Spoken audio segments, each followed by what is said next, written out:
Hello friends, good morning. നമ്മുടെ Kerala T V സീരിയലിലേക്ക് എല്ലാവർക്കും സ്വാഗതം. അങ്ങനെ അപർണ ആ ഗണപതിയെ ഫോൺ വിളിക്കുന്നത് കൃത്യമായിട്ടും നമ്മുടെ അഭി തന്നെ അങ്ങ് എടുത്തു.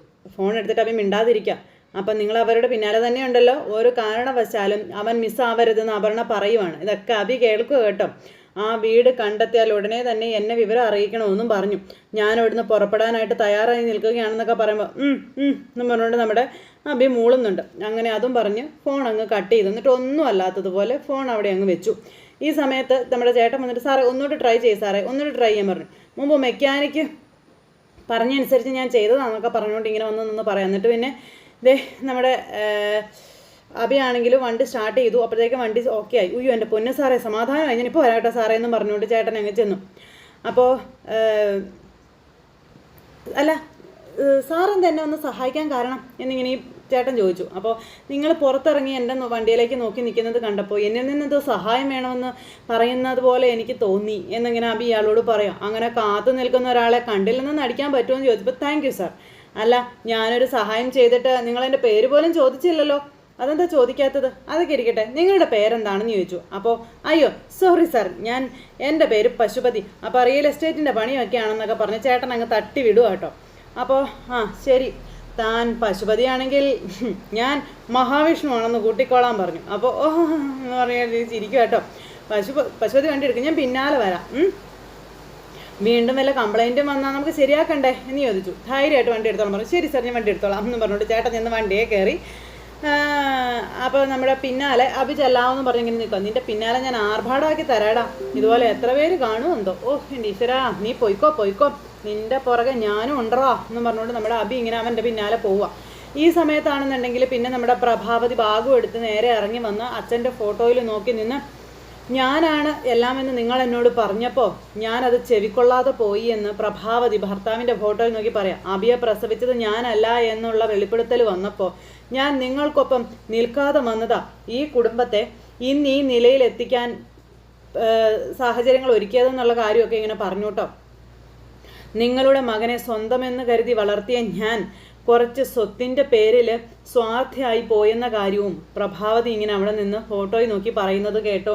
കണ്ടുകൊണ്ടാണ് ഈ നമ്മുടെ അതായത് അപർണ അങ്ങോട്ടേക്ക് വരുന്നത്. അപർണ വന്ന് നോക്കുമ്പോൾ അമ്മയുടെ കയ്യിലൊരു ബാഗൊക്കെ ഉണ്ട്. ഇതെൻ്റെ ഈ പെൺപിള്ള ഇവിടെ വന്ന് നിൽക്കുന്നതെന്ന് ഇങ്ങനെ അപർണ അവിടെ നിന്ന് ചിന്തിക്കുക. ഈ സമയത്ത് അന്ന് നിങ്ങൾ പറഞ്ഞപ്പോൾ നിങ്ങളോടൊപ്പം ഞാൻ നിങ്ങളുടെ കൂടെ നിന്നിരുന്നെങ്കിൽ ഇന്ന് ഈ വീടിൻ്റെ നാഥനായി നിങ്ങൾ ഉണ്ടാകുമായിരുന്നു എന്നൊക്കെ സ്വയം ഏറ്റു പറയുക. എൻ്റെ കഴുത്തിലെ താലിച്ചരട് അറ്റു പോകില്ലായിരുന്നു എന്നൊക്കെ പ്രഭാവതി ഇങ്ങനെ മനസ്സുകൊണ്ട് പറയുന്നു. എത്ര മക്കളുണ്ടെങ്കിലും ഭർത്താവ് ഇല്ലാതാകുമ്പോൾ ഒരു സ്ത്രീ ആലംബമില്ലാത്തവളായി മാറുമെന്നും പറഞ്ഞ് ആശ്രയം നഷ്ടപ്പെട്ടു പോയവളാകുമെന്നൊക്കെ പറഞ്ഞ് ഇങ്ങനെ നിന്നെല്ലാം മനസ്സിൽ ഇങ്ങനെ പറയുന്നു. ഞാൻ ചെയ്ത തെറ്റുകൾ മാപ്പർഹിക്കുന്നതല്ല എന്നൊക്കെ എനിക്ക് നന്നായിട്ട് അറിയാം. അമ്മയ്ക്ക് പിന്നാലെ ഞാനും അളകാപുരിയുടെ പടി ഇറങ്ങുകയാണെന്ന് പ്രഭാവതി ഫോട്ടോ നോക്കി പറയുക. ഇതെന്നെ കാണിക്കുക എന്നും പറഞ്ഞുകൊണ്ട് നമ്മുടെ അപർണ ഇവിടെ നിൽക്കുന്നു. അപർണയ്ക്ക് കാര്യങ്ങളൊക്കെ മനസ്സിലായി. ആരൊക്കെ നിന്നെ കൈയൊഴിഞ്ഞാലും അഭി നിന്നെ കൈയൊഴിയുകയില്ല എന്ന് നിങ്ങൾ പറഞ്ഞത് ഞാൻ ഓർക്കുന്നുണ്ടെന്ന് പ്രഭാവതി പറഞ്ഞു. അങ്ങനെ പ്രഭാവതി 3 പ്രസവിച്ചെങ്കിലും എന്നെ അമ്മയായി സ്നേഹിച്ചത് അഭി മാത്രമാണെന്നുള്ള കാര്യങ്ങളും പ്രഭാവതി പറയുക. ആ ഒരു സ്നേഹത്തിന് നേരെ മുഖം തിരിച്ചവളാണ് ഞാൻ. അതുകൊണ്ട് തന്നെ അവൻ്റെ ആശ്രയത്തിൽ ഇനി ഞാൻ കഴിഞ്ഞാൽ ഞാൻ നന്ദി കെട്ടവളായി പോകുമെന്നും ഇനി എനിക്ക് സ്വാർത്ഥയാവാൻ കഴിയില്ല എന്നും പ്രഭാവതി പറയുക. ഞാനിവിടെ നിന്ന് ഇറങ്ങുകയാണെന്നും പറഞ്ഞ് പ്രഭാവതി ഇറങ്ങാൻ തുടങ്ങുമ്പോഴേക്കും ഇതെന്താ നിങ്ങൾ എങ്ങോട്ട് പോകുക? നിങ്ങൾ പോകുന്ന വഴി അറിഞ്ഞാൽ പിന്നെ നിങ്ങളെ തപ്പി മക്കൾക്ക് പിന്നാലെ ഓടേണ്ട ആവശ്യം വരുന്നില്ലല്ലോ എന്ന് പറഞ്ഞു. അല്ല ബാഗ് കണ്ടിട്ട് ഉടനെ എങ്ങും തിരിച്ചു വരുന്ന ലക്ഷണമൊന്നും കാണുന്നില്ലല്ലോ. അല്ല വല്ല തീർത്ഥാടനമാണോ ഉദ്ദേശിക്കുന്നേ എന്നൊക്കെ അപർണ കളിയാക്കി ചോദിച്ചു. അപ്പം ഞാൻ ഇനി ഇങ്ങോട്ടേക്കില്ലെന്നും ഞാൻ ഈ വീടിൻ്റെ പടി ഇറങ്ങുകയാണെന്നും പ്രഭാവതി പറയുമ്പോൾ അയ്യോ അമ്മ പോവല്ലേ, അമ്മ പോയാൽ മക്കൾക്കത് സഹിക്കാൻ പറ്റുമോ എന്നൊക്കെ ചോദിച്ച് ഈ പ്രഭാവതിയെ കളിയാക്കുവാണ് അപർണ അവിടെ നിന്ന്. ആരെ പേടിപ്പിക്കാനാ നിങ്ങൾ ഈ പുതിയ നമ്പറുമായിട്ട് ഇറങ്ങുന്നത്? എന്നെ വിരട്ടാനാണെങ്കിൽ അത് നിങ്ങളുടെ മനസ്സിലിരിക്കത്തേ ഉള്ളൂ. അല്ല നിങ്ങൾ എവിടേക്കാണ് പോകുന്നത്? ഇവിടെ അടുക്കളപ്പണി എടുത്ത് ജീവിക്കുന്നതിനേക്കാളും ഭേദം തെരുവ് തന്നെയാണെന്ന് പ്രഭാവതി അന്നേരം അപർണയോട് പറഞ്ഞു. ഇനി കാരുണ്യദീപത്തിൽ പോയി ശേഷിച്ച കാലം കഴിയാമെന്നാണ് ഉള്ളിലിരിപ്പെങ്കിലേ അത് വെറുതെ ചെന്ന് കയറുന്നവർക്ക് അഭയം കൊടുക്കുന്ന ഒരു സ്ഥലമല്ല എന്ന് അപർണ പറയണം. പണം എണ്ണി എണ്ണി കൊടുത്താലേ അവിടെ കിടക്കാൻ പറ്റുള്ളൂ. എൻ്റെ അച്ഛൻ്റെ സ്വാധീനം കൊണ്ടും സംഭാവനയായി നല്ലൊരു തുക കൊടുത്തിട്ടുമാണ് മുത്തശ്ശിക്ക് അവിടെ പ്രവേശനം കിട്ടിയതെന്ന കാര്യം അപർണ പറയുമ്പോൾ പ്രഭാതി ഒന്ന് ചിരിച്ചു. അത് അറിയാതെയാണ് വാശി കയറി പോകുന്നതെങ്കിലേ പോകുന്നത് പോലെ തന്നെ തിരിച്ചു വരേണ്ടി വരുമെന്നും പറഞ്ഞ് ഇങ്ങനെ പറയാം. പ്രഭാവതിക്ക് ദേഷ്യം വരാൻ തുടങ്ങി. പല്ലെറുമി നിൽക്കുക കേട്ടോ. മക്കൾക്ക് അപമാനം ഉണ്ടാക്കാതെ ഭാഗം എടുത്ത് അകത്തേക്ക് കയറിപ്പോ, എന്നിട്ട് കഴിയുന്ന പണിയും ചെയ്ത് ഇവിടെ എങ്ങാനും അങ്ങ് ജീവിക്കാൻ നോക്കാൻ പറഞ്ഞു. പറഞ്ഞു തീർന്നില്ല, കൂട്ടത്ത് അവരുടെ ചെവിക്കല്ല് തീർത്തൊരൊറ്റ എണ്ണം പ്രഭാവതി. എന്നോട് കൽപ്പിക്കാൻ നീ ആരാടി എന്നും ചോദിച്ച്. വിധവയായി പോയെങ്കിലും ഞാൻ സൂര്യനാരായണന്റെ ഭാര്യ തന്നെയാണ് ഇപ്പോഴും എന്ന് നമ്മുടെ പ്രഭാവതി പറഞ്ഞു. ഇവള് കവളും തിരുമ്മി ഇങ്ങനെ പല്ലും കടിച്ച് ഇങ്ങനെ നിൽക്കാം. ഞാനായിട്ട് നിന്നിരുന്നെങ്കിൽ ഈ കുടുംബത്തില് നീയും നിന്റെ തന്തയും ഒരു പോറൽ പോലും വീഴ്ത്തില്ലായിരുന്നു എന്ന് പ്രഭാവതി അന്നേരം അപർണയോട് പറയുക. അപ്പോഴത്തേക്കും വിരൽ ചൂണ്ടി നിങ്ങളെന്നെ തല്ലിയല്ലേന്ന് ചോദിച്ചു. അപ്പോൾ ഇത് ഞാൻ നേരത്തെ തന്നെ നിനക്ക് തരേണ്ടതായിരുന്നു എന്ന് പ്രഭാവതി അന്നേരം അപർണയോട് പറയാം. ഞാനത് ചെയ്തിരുന്നെങ്കിലേ നീ എൻ്റെ നേരെ കൈ ഉയർത്തില്ലായിരുന്നു എന്നും പ്രഭാവതി അപർണയോട് പറഞ്ഞു.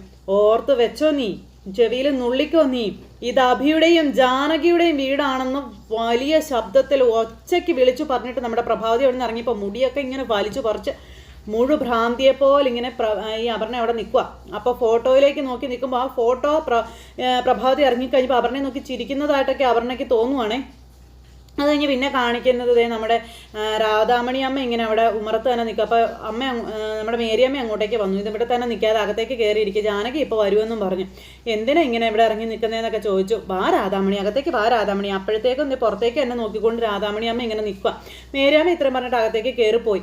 ആ സമയത്താണ് അതുവഴി ഒരു പെൺകൊച്ച് പോകുന്നത് ഈ രാധാമണി അമ്മ കാണുന്നത്. ആ പുറകെ ഇറങ്ങി അങ്ങ് പോയി. അപ്പോൾ ആ വഴി അങ്ങ് ഇറങ്ങി പോയി കഴിഞ്ഞപ്പോൾ ഉണ്ടല്ലോ, അതാരാണെന്നോ എന്താണെന്നോ ഒന്നും അമ്മയ്ക്ക് അറിയത്തുമില്ല. ഈ അമ്മ ഇറങ്ങിപ്പോയത് നമ്മുടെ മേരിയമ്മ കണ്ടതുമില്ല. അപ്പോഴത്തേക്കും നമ്മുടെ ജാനകിയും കുഞ്ഞും കൂടെ ഒരു ടാക്സിയിൽ കയറി. അപ്പോൾ അച്ഛൻ എന്താ അമ്മേ നമ്മളോടൊപ്പം വരാത്തെന്ന് ചോദിച്ചു. അപ്പോൾ പൊന്നൂന് അമ്മാമ്മയെ കണ്ടെങ്കിൽ മിണ്ടാതിരിക്കാൻ പറഞ്ഞു ജാനകി. അച്ഛൻ വരുമെന്ന് പറഞ്ഞില്ലേ, മോള് ധൈര്യമായിട്ടിരിക്കാനൊക്കെ പറയാം. അങ്ങനെ അതും പറഞ്ഞിങ്ങനെ അതെ കുഞ്ഞിനെ ചേർത്തിരുത്തി ജാനകി അങ്ങോട്ടേക്ക് പോവാം. ഈ സമയത്ത് പിന്നെ കാണിക്കുന്ന തമ്പിയാട്ടോ. അപ്പോൾ അങ്ങനെ തമ്പിയുടെ ഫോണിലേക്ക് കോള് വരുന്നു. അപ്പോൾ ഇങ്ങനെ ഫോണിൽ വിളിച്ചിട്ട് അവിടെ അവരൊക്കെ ഫുഡ് കഴിക്കാൻ കയറിയിരിക്കുക, എൻ്റെ പിള്ളേർ പുറത്ത് കാവലുണ്ട് എന്നൊക്കെ പറഞ്ഞ് അപർണയോട് കാര്യങ്ങളെല്ലാം പറയുക കേട്ടോ. ഈ വിവരം ഞാനും അറിഞ്ഞച്ചാ, അച്ഛൻ അറിയുന്നതിന് മുൻപ് തന്നെ ഞാൻ അറിഞ്ഞു എന്ന് അപർണ പറയുമ്പോൾ നീ ആളിനെ ഏർപ്പാടാക്കിയായിരുന്നു, നീ ആ കൊള്ളാലോടി മോളെ എന്ന് പറഞ്ഞ് ഇങ്ങനെ നിൽക്കുമ്പോൾ അച്ഛനെ എനിക്ക് തീരെ വിശ്വാസം പോരല്ലോ. അതാ പിന്നെ ഞാനിപ്പോൾ അച്ഛനെ വിളിച്ചത് മറ്റൊരു വിവരം പറയാനാണെന്ന് അപർണ പറയുമ്പോൾ എന്താടി മക്കളെ എന്താ കാര്യം എന്ന് ചോദിച്ചു. അഭിയും ജാനകിയും പോയതിന് തൊട്ടു പിന്നാലെയേ ബാഗും എടുത്ത് അമലിൻ്റെ അമ്മയും ഇവിടുന്ന് ഇറങ്ങിപ്പോയെന്ന് പറഞ്ഞു. നീ എന്താണ് മോളെ പറയുന്നത്? പ്രഭാത് വീട് വിട്ട് പോയെന്നോ? നീ സത്യമാണീ പറഞ്ഞതെന്ന് ചോദിക്കുമ്പോൾ പിന്നെ ഞാനെന്താ തമാശ പറയുകയാണെന്ന് അച്ഛൻ വിചാരിച്ചു എന്ന് മകൾ അച്ഛനോട് ചോദിക്കുക. ഇനി ഈ വീട്ടിലേക്ക് ഇല്ലെന്നും പറഞ്ഞിട്ട് ആ സ്ത്രീ ഇവിടുന്ന് ഇറങ്ങി പോയിരിക്കുന്നതെന്ന് അപർണ പറയുക. അച്ഛന് സന്തോഷമായിടി മോളെ, സന്തോഷമായി. എൻ്റെ മോള് അതും സാധിച്ചെടുത്തു, മിടുക്കി. ആ സ്ത്രീ ഇറങ്ങിപ്പോകാൻ നേരം എൻ്റെ മുഖത്തടിച്ചു എന്ന് പറയാം. അപ്പോഴത്തേക്കും അച്ഛൻ്റെ ചിരി അങ്ങ് മാഞ്ഞു. എനിക്കത് സഹിക്കാൻ കഴിയുന്ന കാര്യമല്ല, ചവരനെ അടിച്ചു. നിന്റെ മുഖത്തടിച്ചിട്ടാണ് അവൾ പോയതെങ്കിൽ ഇനി ആര് ചെന്ന് വിളിച്ചാലും പ്രഭാവതി ഒരിക്കലും തിരിച്ചു വരത്തില്ലടി മോളെ. ഈ അടി നീ അങ്ങനെ അങ്ങ് കരുതിയാൽ മതിയെന്ന് അച്ഛൻ മകളോട് പറയുന്നു. ഇത് കേട്ടപ്പോൾ മകൾക്ക് ഭയങ്കര കലിപ്പ്. അവർ പോയിരിക്കുന്നത് ഉറപ്പായിട്ടും കാരുണ്യദീപത്തിലേക്ക് തന്നെയാണെന്ന കാര്യം പറയുമ്പോൾ അങ്ങനെയാണോ? അവിടെയാണല്ലോ ആ കിഴവി തള്ളയുള്ളത്, അങ്ങോട്ടേക്കാണ് പോയിരിക്കുന്നതെന്നൊക്കെ പറഞ്ഞു. പിന്നെ അവർക്കവിടെ പ്രവേശനം കിട്ടാതെ അച്ഛൻ നോക്കണമെന്നും പറഞ്ഞ് ഇങ്ങനെ പറയുമ്പോൾ ശരി. പിന്നെ വീട്ടിലും തിരിച്ചു വരാനാകാത്ത വിധം ആ സ്ത്രീ തെരുവിൽ അലയണമെന്നും പറയുക. ഒടുവിൽ നല്ല ഓർഫണേജിലൊക്കെ ചെന്ന് കയറട്ടെ, അതൊന്നും നമ്മുടെ വിഷയമല്ല. എങ്കിലേ അവരെന്നെ അടിച്ച അടി ഞാൻ ക്ഷമിക്കുമെന്ന് അപർണ പറയാം. അപ്പോൾ എടി മോളെ അത് ഞാൻ ഏറ്റു, നീ അവിവേകമൊന്നും കാണിക്കാതിരുന്നാൽ മതി എന്ന് പറയുമ്പോൾ അങ്ങനെ ഒരു ചിന്ത അച്ഛൻ എന്തായാലും വേണ്ട, ഞാനൊരു അവിവേകവും കാണിക്കില്ല. അവരുടെ കയ്യിലെ പൂത്ത കാശുണ്ട്, പിന്നെ മുഴുവൻ ആഭരണങ്ങളും അവരിവിടുന്ന് കൊണ്ടുപോയി എന്നൊക്കെ ഇങ്ങനെ പറഞ്ഞു. പിന്നെ നോക്ക്, ഞാൻ അവരുടെ റൂമിൽ കയറി എല്ലാം നോക്കി. എങ്ങനെ പോയാലും കുറഞ്ഞത് 50 ലക്ഷത്തിൻ്റെ മുതൽ അവരുടെ ബാഗിലുണ്ടെന്ന് പറയുമ്പോൾ അതൊക്കെ കണ്ടുപിടി മോളെ. അച്ഛാ അവരെ കാരുണ്യദീപത്തിലേക്ക് എത്തുന്നതിന് മുൻപേ ആ ബാഗ് തട്ടിയെടുക്കണമെന്ന കാര്യങ്ങളൊക്കെ ഇങ്ങനെ പറയുക. അങ്ങനെ അപർണ ഇതെല്ലാം തമ്പിയെ പറഞ്ഞ് ഏർപ്പാടാക്കും. അവർ പെരുവഴി കൂടെ തെണ്ടണമെന്നും പറഞ്ഞു. അങ്ങനെ മകൾ അച്ഛനുമായിട്ട് എല്ലാ കാര്യങ്ങളും ചർച്ച ചെയ്ത് സംസാരിച്ചു ഒക്കെ ഓക്കെ ആക്കി. അപ്പോൾ എല്ലാം ഓക്കെ ആക്കി കഴിഞ്ഞതിന് ശേഷം പിന്നെ കാണിക്കുന്നതെന്ന് പറഞ്ഞിട്ടുണ്ടെങ്കിൽ തമ്പി അടുത്ത ആളെ വിളിക്കുക, അഭിയും ജാനകിയും നോക്കാൻ പറഞ്ഞുകൊണ്ട്. പിന്നെ അടുത്ത ഡ്യൂട്ടിയും കൂടെ ഏറ്റെടുത്തു. അങ്ങനെ കാര്യങ്ങളെല്ലാം പറഞ്ഞ് തമ്പിയും മോളും കൂടി പ്ലാൻ ചെയ്തതെല്ലാം അടുത്ത ആളെ ഏൽപ്പിച്ച് അങ്ങ് പിടിച്ചിരിക്കാം. ഇതൊട്ടും പ്രതീക്ഷിക്കാതെ പിന്നിലൂടെ ഒരു അദൃശ്യ ശക്തി വന്ന് നമ്മുടെ തമ്പിയെ വളയുന്നു. വേറെ ആരുമല്ല, നമ്മുടെ അഭി. തുണിയിട്ട് മുഖം മൂടിയിട്ട് അടിച്ച് തകർത്ത തമ്പിയെ. ഈ സമയത്ത് ദേ നമ്മുടെ സക്കീർ ബായും കൂടെ ഉണ്ട്. സക്കീർ ബായ് കൂടെ വന്ന് നിന്നിട്ട് നമ്മുടെ സൂര്യനാരായണൻ്റെ, അതായത് അച്ഛൻ്റെ ശബ്ദം അങ്ങ് എടുത്തു. ശബ്ദം എടുത്തിട്ട് നിന്റെ മോള് കാണിച്ച വൃത്തികേടിന് ഞാൻ ക്ഷമ പറയണം അല്ലേടാ എന്നും പറഞ്ഞുകൊണ്ട് അദ്ദേഹം പറയാം, എൻ്റെ വീട്ടിലേക്ക് കയറി വന്ന് നീ ഷോ കാണിച്ചപ്പോഴേ ഞാൻ കരുതിയതാ നിന്നെ തനിച്ചൊന്ന് കാണണമെന്നും പറഞ്ഞ് നമ്മുടെ വക്കീൽ ഓരോ ഡയലോഗ് കേൾക്കുമ്പോഴും അടിനാവി നോക്കി ഓരോ തൊഴിയാണ് അഭി തമ്പിക്കിട്ട് കൊടുക്കുന്നത്. നിന്ന് കൊള്ളുക തമ്പി. എടാ നിന്നെ ഞാൻ വെറുതെ വിടില്ലെന്നൊക്കെ പറഞ്ഞുകൊണ്ട് ഇങ്ങനെ പറയുക കേട്ടോ. വീണ്ടും വീണ്ടും അദ്ദേഹം പറയുന്നു, എൻ്റെ മോനെ അവൻ്റെ ഭാര്യയും കുഞ്ഞിനെയും കാറിലാണെന്ന് നിനക്ക് അറിയില്ലടാ. അവരുടെ പിന്നാലെ നിന്റെ ആളുകളുണ്ടെന്ന് എനിക്കറിയാം. എന്നിട്ടാണോടാ നീ അവനെ കയറി പിടിക്കുന്നത് എന്നൊക്കെ ചോദിച്ചുകൊണ്ട് ഇങ്ങനെ പറയണം.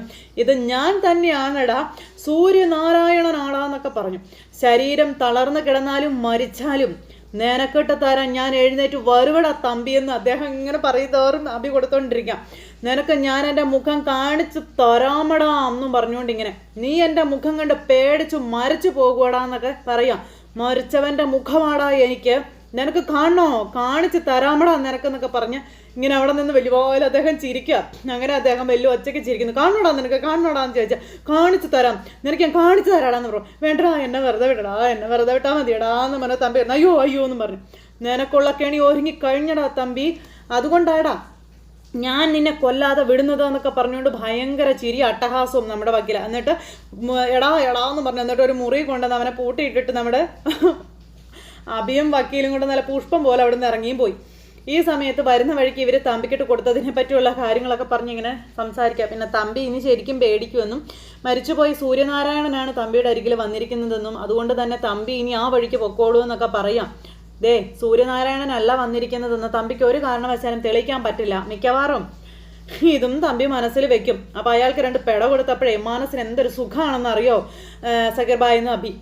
തമ്പിയുടെ ഭാര്യ വീട്ടിലില്ല എന്ന് ജാനകി അറിഞ്ഞുവെന്നും അങ്ങനെ പറയുമ്പോൾ ജാനകി മോൾ അങ്ങ് എത്തിയോന്ന് ചോദിക്കാൻ പറഞ്ഞു. അപ്പോൾ അവിടെ എത്തിയ ജാനകി വിളിക്കും സക്കീർ ബായ് എന്ന് അഭി പറയാം. അല്ല ജാനകിയെയും മോളെയും എന്ത് പറഞ്ഞാ അഭി ടാക്സിയിൽ പറഞ്ഞു വിട്ടത് എന്നിങ്ങനെ ചോദിച്ചപ്പോൾ അത് പിന്നെ ഞാൻ പറയാം എന്നും പറഞ്ഞുകൊണ്ട് ഇതെല്ലാം പറയാം. ടാക്സിമായി സക്കീർ ബായ് എവിടേക്കാണ് വരുന്നതെന്നൊക്കെ ചോദിച്ചു. അപ്പോൾ അതേന്നൊക്കെ പറഞ്ഞ കാര്യങ്ങളെല്ലാം ഇങ്ങനെ പറയാം. അപ്പോൾ അവർ തമ്മിൽ കണ്ട കാര്യങ്ങളെല്ലാം പറഞ്ഞു. ഈ വണ്ടിയിലാണ് അമ്മയും പൊന്നും പോകേണ്ടതെന്നൊക്കെ പൊന്നുവിനോട് എന്നിട്ട് പറഞ്ഞു കൊടുത്തു. അപ്പോൾ അച്ഛൻ വരുന്നില്ലേന്ന് പൊന്നു ചോദിച്ചു. നിങ്ങളവിടെ എത്തുമ്പോഴത്തേക്ക് അച്ഛൻ വരുമെന്ന് പറഞ്ഞു. ജാനകി മോളുമായിട്ട് ടാക്സിയിൽ കയറാൻ പറഞ്ഞു. അങ്ങനെ അവരെ പറഞ്ഞു വിട്ടു. പിന്നെ ഇവരുടെ ഡ്യൂട്ടിക്ക് പോന്നു. അങ്ങനെ അവർ പോകുന്ന കാര്യങ്ങളെല്ലാം ഭായിയും അതുപോലെ അഭിയും കൂടി ഇങ്ങനെ പറയും. പിന്നെ തമ്പിയെ കാണാൻ പോകുന്ന കാര്യം സക്കീർ ബായിയോട് നമ്മുടെ അഭി പറയുമ്പോൾ എന്തിനാ ഇപ്പോൾ തമ്പിയെ കാണാൻ പോകുന്നതെന്ന് സക്കീർ ബായി ചോദിച്ചു. അതൊക്കെ പറയാമെന്ന് പറഞ്ഞുകൊണ്ട് ഇവർ 2 പേരും കൂടെ പോയാണ് തമ്പിയെ എടുത്തിട്ട് പൂശിയത്. അപ്പോൾ എന്തായാലും എടുത്തിട്ട് ചവിട്ടി കൂട്ടി തമ്പിയെ ഇങ്ങനെ ഇതാക്കി കഴിഞ്ഞു. അങ്ങനെ ആ ഒരു ഇതെല്ലാം അവരോട് സംസാരിച്ചുകൊണ്ടിരിക്കുന്നു. ഈ സമയത്ത് നമ്മുടെ ജാനകിയും കുഞ്ഞും കൂടെ വീട്ടിലേക്ക് ചെന്ന് കയറിയപ്പോഴാണ് മേരിയമ്മ ഈ വിവരം പറയുന്നത്. അപ്പോൾ അങ്ങനെ ഒരു സിറ്റുവേഷനും കാര്യങ്ങളൊക്കെ കാണിച്ചുകൊണ്ടാണ് ഇന്നത്തെ നിർണായകമായിട്ടുള്ള എപ്പിസോഡ് ഇവിടെ അവസാനിച്ചിരിക്കുന്നത്. അപ്പോൾ എല്ലാവരും കാത്തിരുന്ന് കാണണോട്ടെ. എല്ലാവർക്കും നല്ലൊരു ദിവസം ആശംസിക്കുകയാണേ. എല്ലാവരും തരുന്ന സപ്പോർട്ടിനും സ്നേഹത്തിനും ഒരുപാട് നന്ദി ഹൃദയത്തിൻ്റെ ഭാഷയിൽ അറിയിക്കുന്നു. അടുത്ത സൂപ്പർ ഹിറ്റ് കഥയുമായി കാണുന്നത് വരെ എല്ലാവർക്കും ടാറ്റാ.